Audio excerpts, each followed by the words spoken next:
Hey guys, Dave and Len here. We just played Red Star Falling from Mayfair Games. This is I guess you would call this a small box game from the early 1980s. I don't know what they're trying to do here. It's not a micro game because there's too many counters, but however it has rules that are short enough where it could be a micro game. It's not a big box game because the rules aren't detailed enough for a big box game, so I'm not sure what exactly they're trying to do here, but the game takes, let's talk about what the game's about. It's a hypothetical end of World War II game where Patton joins up with the Germans and they all go after the Soviet Union.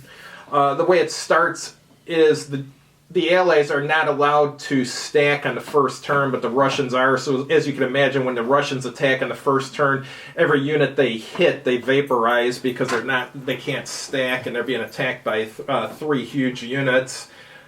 Game takes about 3 hours to play for experienced wargamers. I imagine if you've never played a war game before, it would take significantly longer than that. So it's too long for a micro game, that's for sure. The map, let me show you the map. The terrain is useful on this map, but it is one ugly map. I mean, 1980s maps, none of them were I would consider to be very good, but this one's certainly not good at all. But it is better than the micro game maps from that time. But then again, this isn't a micro game. So but we played, and the rules are very simple and easy to learn. I think it's only like 6 or 7 pages of rules. I mean, you can read the rules in like less than a half hour and start playing. The setup was a little bit weird because it has some like front lines on there, and they're really hard to see the front lines and stuff. And then each counter has like a letter written in really small on it to say what front it starts on, and you basically need a magnifying glass to see that, unless you're wearing reading glasses or something. But like I said, yeah, it's fun. It took too long, and the game at the end was just a draw, and it looks like it's really hard for the Russians to win, because what happens is the German player, there's 4 German cities where if the Russian moves into any of those 4 cities, they instantly win. So of course the German player is going to put their 3 of their best units in each of those cities to guard them, so the Russians don't stand a chance of taking them, really. So, and then as far as to win by just victory points, you have to take a lot of cities in order to win or control a lot of cities. So what'd you think of this game? Okay, this is a prime example of a big game in a small box. This is not a micro game.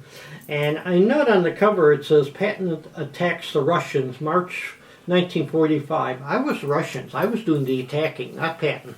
Yeah. I was unless they forgot to put it in a Patton attack scenario, because I can easily see them doing another scenario with the units where, you know, the Soviets have like a light front, and Patton's trying to like attacking, trying to drive them out of Poland. And the first 2 turns, the Allies, the only units of theirs that can move are the German units. The American and British cannot. So, like you said, with Patton attacks, I don't consider that Patton attacking if he can't move his units the first 2 turns. Now, even though it ended up with a stalemate, it was I was attacking the Ruhr on the last turn. The map is big, so it takes a while for the Russians to move across, and of course he had some great mobile defenses.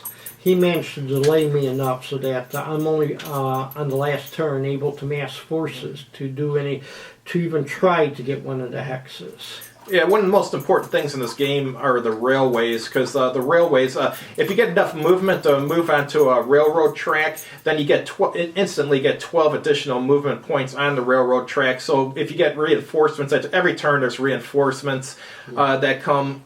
You can move them into battle within about 2 turns with the railroad track. So that was one good thing about the game. So it's a frustrating game. This is like an old school war game. Lots of calculations, lots of attacks, a lot of frustration. So if you like that, you'll probably enjoy this game. Just be forewarned, this is going to take about 3 hours. Yeah. This is not one of those you're going to play, set up and play in an hour. Mm-hmm. So that's the only drawback.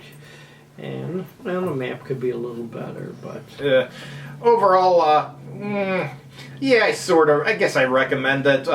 If you get it for cheap, yeah, pick it up. It's worth a play or two. But this isn't going to be some game that you're going to be playing every weekend or anything. This is something you play it once or twice and you're done with it. Yeah. Since there's only one scenario. And unless somebody writes a Patton's attacks scenario. Yeah. So it's a shame they tried doing the entire, I guess you would call it, this new war on one map. If they would have just limited to like one near the Western Front or near Poland or something, you know what I mean? Like a smaller portion of the war, I think it would have been more interesting than trying to do the whole thing on this small map. Yeah, because the units are mostly corps or armies. Yeah. So this is meant to be large armies. Yeah. All right, that's all we got, guys. We'll have a new review for you next week.